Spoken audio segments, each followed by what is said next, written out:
grown to 12 days.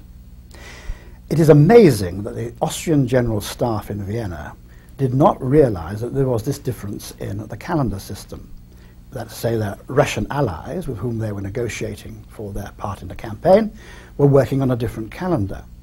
So if a letter came from St. Petersburg promising to be in the Danube Valley by the 20th of October, it really meant they would only be appearing on the 1st of November, new style. That could make a big difference in the actual military events on the ground, as you might suppose. Despite the odds ranged against him, Napoleon was never a man to be overawed or intimidated. For him, a swift action with a clear strategic purpose could unhinge even the greatest disadvantage. In a masterpiece of surprise, cunning and deception, Napoleon was about to pull off his finest masterstroke. The Emperor had at his disposal roughly 400,000 troops, at least 200,000 of which were needed to guard against the various Allied incursions against France and her allies. The Emperor could therefore take the field with an army of approximately 200,000 men to meet and defeat Mack and Kutuzov, who between them, together with Archduke John, could immediately call upon some 400,000 men.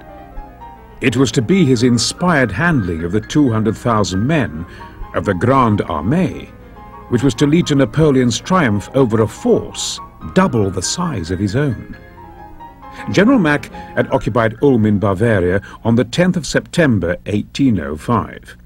Due to the inconsistency of the calendars, Kutuzov was further away than Mack imagined, leaving the Austrian general isolated around Ulm.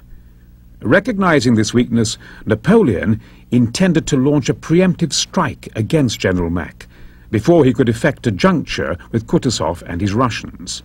In doing so, Napoleon would destroy a principal part of his opponent's force and reduce the odds for the balance of the campaign to far more manageable proportions.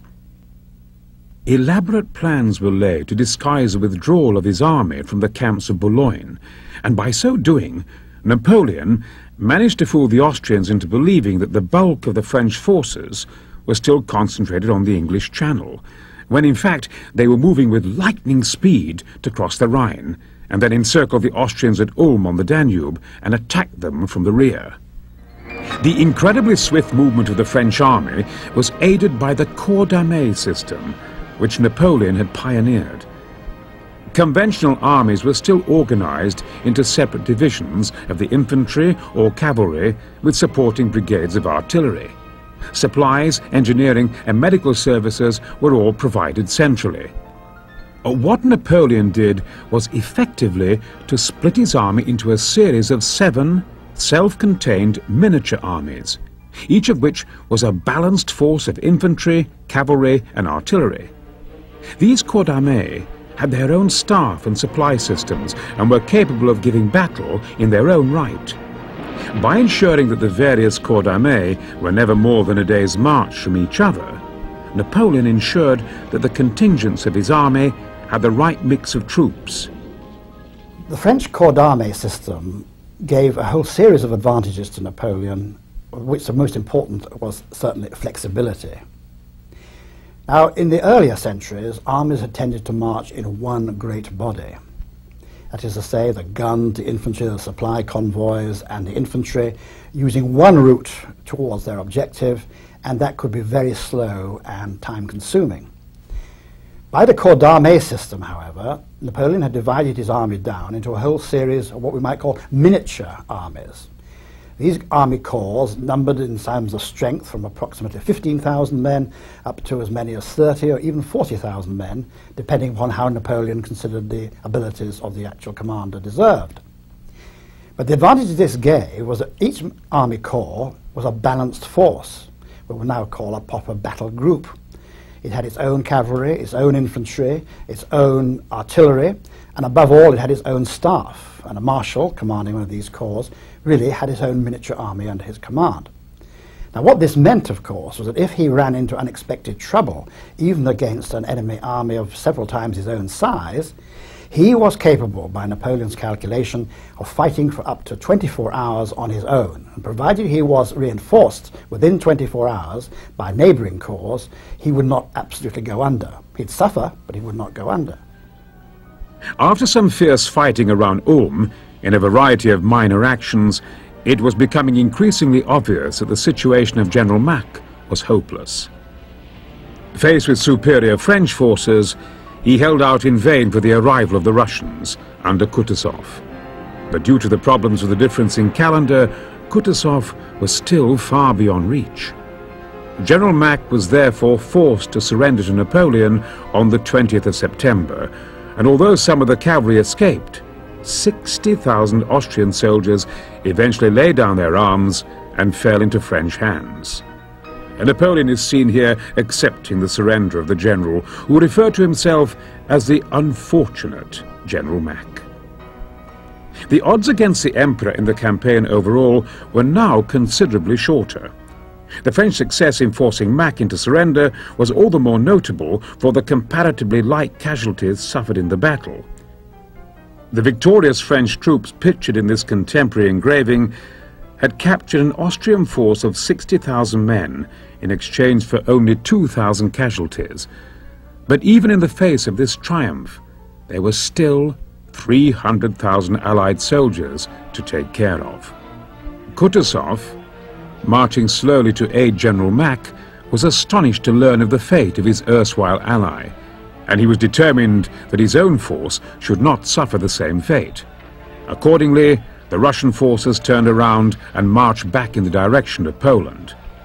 Napoleon immediately sent his army in pursuit, but as they were to prove 7 years later in the ill-fated Moscow campaign, Russian forces on the retreat could prove elusive foes, and Napoleon's force found themselves unable to pin down the retreating Russians.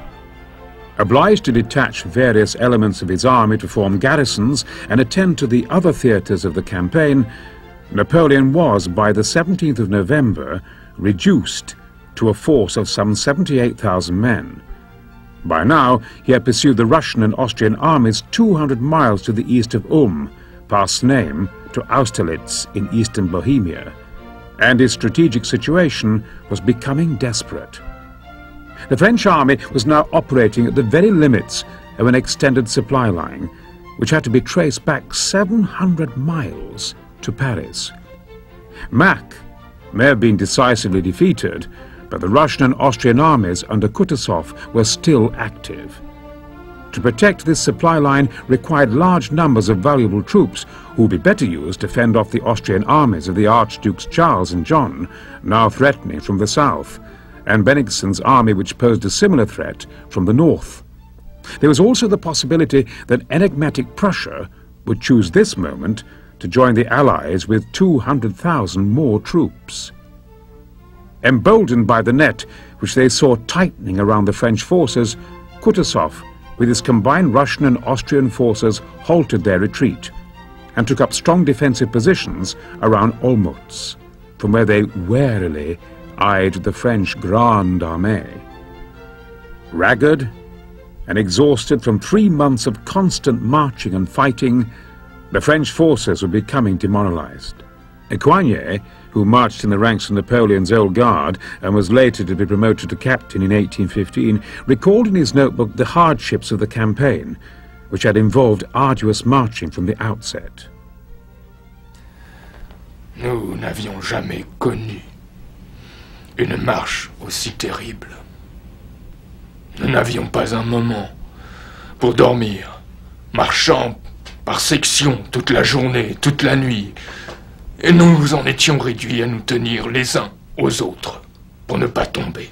Oui, ceux qui tombaient ne se réveillaient pas. Non. Certains s'écroulaient dans le fossé, et même les coups d'épée n'avaient aucun effet sur eux. Après Ulm, nous dormîmes dans des villages complètement dévastés par une terrible saison de neige. L'empereur allait devant. Il visitait les avant-postes et nous avions du mal à le suivre. Ce fut une de nos marches les plus terribles. Nous avions 40 lieues à parcourir pour le rejoindre. Nous arrivâmes le 3e jour, brisés de fatigue. Terrible. Coignet had marched 700 miles from Boulogne to Austerlitz in 6 weeks by way of Vienna, which the French troops are shown here entering on the 14th of November 1805. The French armies were largely expected to live off the land, and naturally supplies in any given area soon became exhausted with a prolonged stay. With his men weary, demoralized and hungry, and with superior forces threatening on 3 sides, the situation looked bleak for Napoleon. Retreat was out of the question, as this would effectively offer victory to the Allies. However, a further pursuit of any Allied retreat would put the army beyond the limits of its rudimentary supply system. A lesser general might have felt compelled to concede defeat at this point, but the Emperor's solution, as always,